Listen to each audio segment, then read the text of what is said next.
유엔의 2억의 군대가 모일 때 예수 그리스도께서 그들을 짓밟으실 것입니다. 아마겟돈 전쟁에서 그렇게 하실 것이에요. 국제연합은 평화를 위해서 설립한 기구라고 하지만 평화를 위해서 아무것도 못하잖아요. 북핵 문제 해결 못하잖아요. 국제연합은 국제분담금이나 충내는 쓸데없는 기구인 거예요. 지금 국제연합은 자기들끼리 무슨 평화를 위해서 모인다고 하지만요, 사실은 하나님께서 모으시고 계시는 거예요. 한 번에 그들을 심판하시기 위해서 모으시는 과정일 뿐입니다.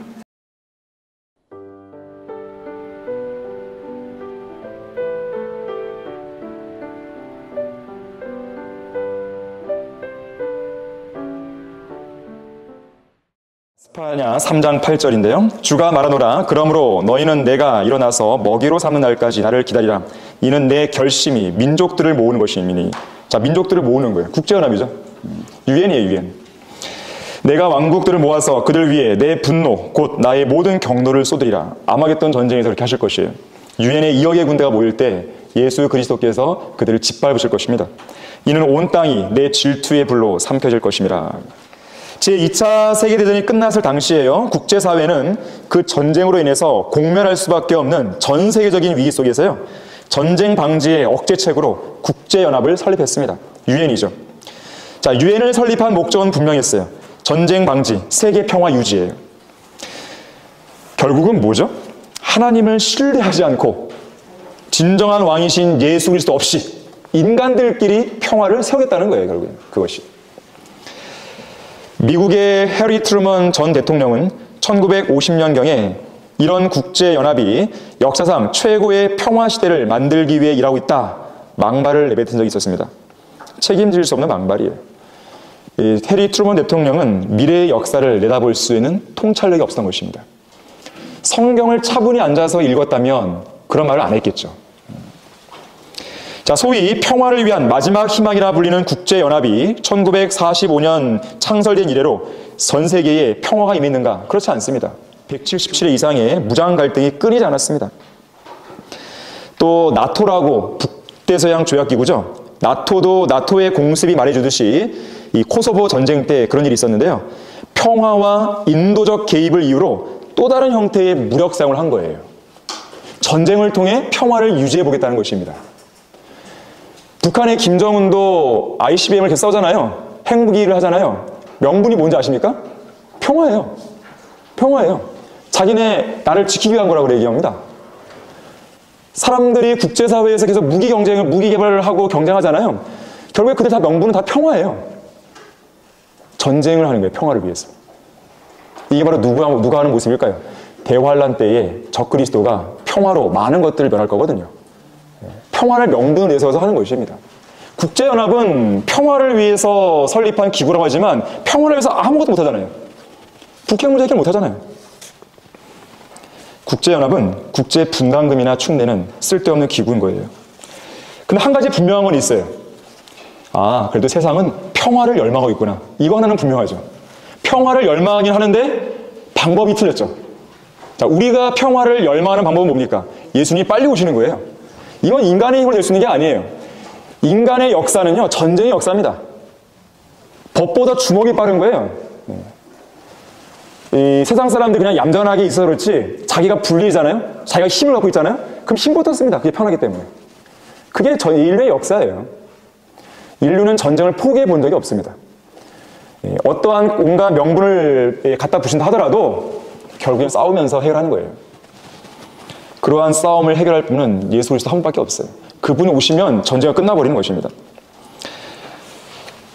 이 앞으로 국제사회는요, 유엔에 보다 강화된 그런 기능을 계속 요구하게 될 것이에요. 여러분 거기 학계 2장 7절 보겠습니다. 자, 또 내가 모든 민족들을 진동시키리니 모든 민족들의 열망이 이르리라. 그러면 내가 이 집을 영광으로 채우리라. 만군의 주가 말하노라. 자, 여기서 모든 민족들이 열망하는 게 있어요. 그게 뭔가 봤더니 9절 보세요. 이 나중집의 영광이 먼저 집의 영광보다 더 크리라. 만군의 주가 말하노라. 이곳에 내가 화평을 주리라. 만군의 주가 말하노라. 자, 민족들이 열망하는 것은 어쨌든 평화는 맞아요. 거기까지 좋지만 방법에 문제가 있다는 것이죠. 앞으로 이 국제연합은요, 적그리스도를 받아들일 거예요. 21세기 초에 이 새천년 밀레니엄 개발 목표를 발표한 적이 있었어요. 국제연합에서.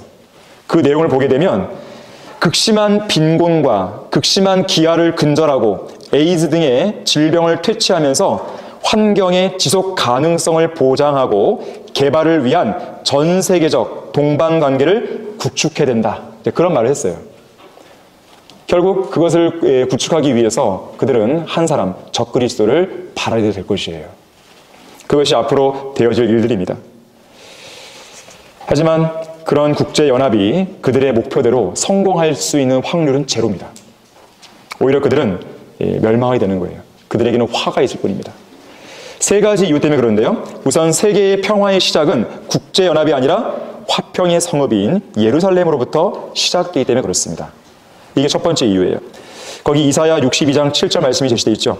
또 그가 예루살렘을 세워 그것으로 땅에서 찬양이 되게 하시기 전에는 그로 쉬지도 못하게 하라고 말씀하고 있습니다. 만군의 주 하나님께서는 지금도 일하고 계십니다. 그것도 열성을 가지고 일하세요. 어떤 일인지 아십니까? 자, 이사야 9장 7절 한번 보세요. 하나님께서 일을 하실 때요, 열정적으로 일하십니다. 근데 그분의 궁극적인 목표가 있으세요. 자, 이사야 9장 7절 보시면 그의 정부와 화평의 증감이 다윗의 보좌와 그의 왕국 위에 바르게 세워지고 지금부터 영원까지 공의와 정의로 그것을 굳게 세우는데 끝이 없으리라. 만군의 주의 열성이 이것을 실행하시리라. 이 땅에 왕국을 세우시는 거예요. 다윗의 왕국을 통한 거예요. 또 하나 보겠습니다. 이사야 37장 32절 보세요.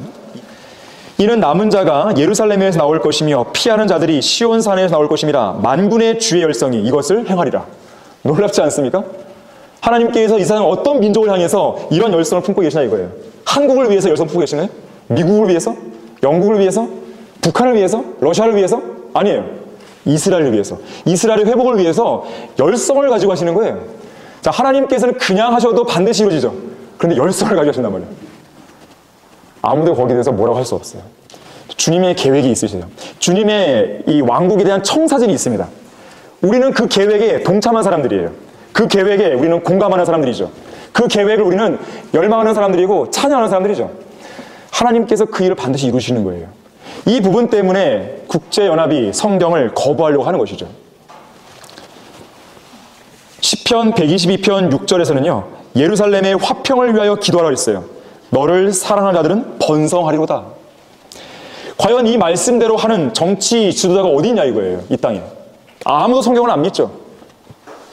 우리나라의 유엔 사무총장이 했었던 반기문 총장.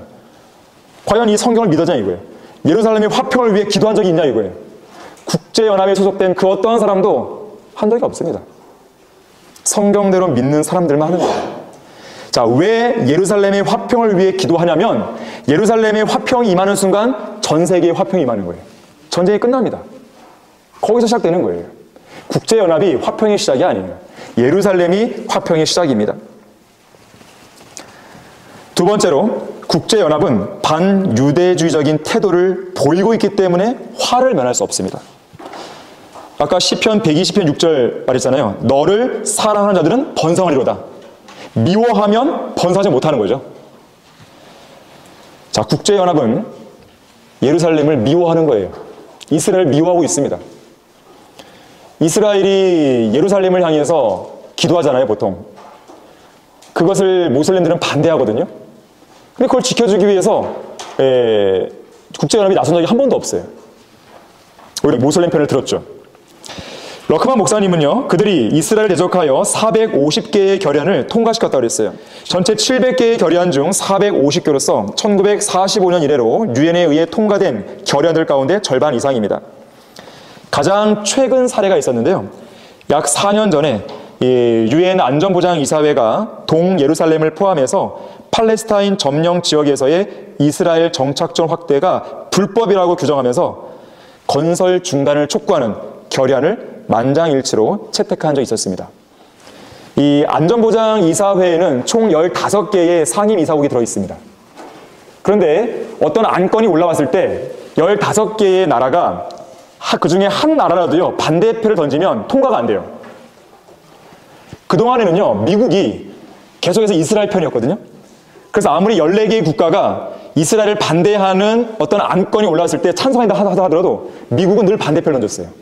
반대. 그래서 계속 안건이 부결됐습니다. 그런데 이번에는요, 달랐어요. 미국이 기권패를 던졌어요. 그래서 이게 통과돼 버렸습니다. 이례적인 일이에요. 당시의 대통령이 오바마였어요. 버락 오바마. 그때 네타냐후 총리가 이 오바마를 비난하면서 이렇게 말했습니다. 오바마는 비열한 복병이다. 새 시대엔 모든 게 바뀌고 결국 미국은 비싼 대가를 치르게 될 것이라고 경고했습니다. 이제 대환란 때가 되면요, 미국은 이 국제사회 안에서 그쪽에 편승해서 이스라엘을 대적하게 될 것이에요. 돌아서 돼 있습니다, 결국에는. 어쨌든 이러한 결의안을 통해서 그들은 이 평화를 이야기하려고 했었지만 결과적으로는 그러한 반유대주적인 그런 태도로 인해서 국제연합은 망할 수밖에 없는 것이에요. 자, 세 번째로는요, 국제연합은 하나님의 언약을 무시하고 있기 때문에 그렇습니다. 무시하고 있습니다.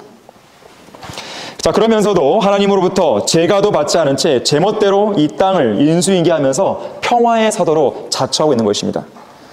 다시 한번 강조하지만 이 땅은 이스라엘 땅인 것이에요. 사실 팔레스타인 땅은요, 이름이 잘못 붙여진 이름입니다. 19세기, 20세기 또는 그 이전에라도 소위 오늘날의 팔레스타인 사람들과 같은 그런 사람들이 있었는가 하면 없었어요. 그냥 여기저기 살고 있던 정체성도 불분명한 아랍인들이 모여든 것 뿐입니다. 그들은 지난 2000년 동안 이 팔레스타인 땅에다가 이스라엘 땅에다가 국가를 세운 적이 한 번도 없어요. 한 번도 없어요.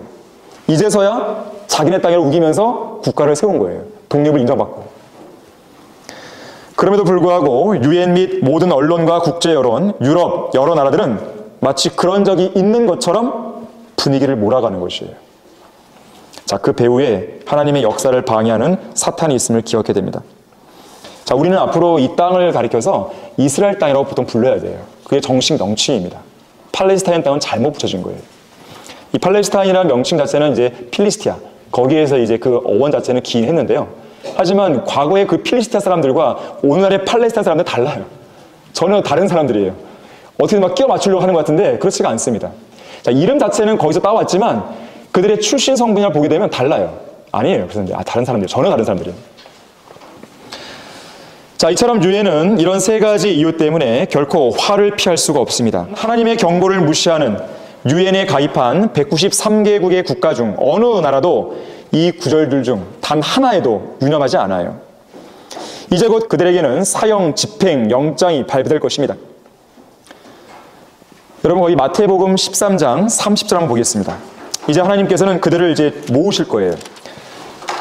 자, 독보리의 비유와 연관되어 있는 것인데요. 추수 때까지 둘 다 함께 자라도록 두셨다가 추수 때에 내가 추수꾼들에게 말하여 먼저 독보리들을 모아서 불사르기 위하여 단으로 묶고, 지금 묶여지고 있잖아요. 국제연합을 중심으로 해서 묶이고 있단 말이에요.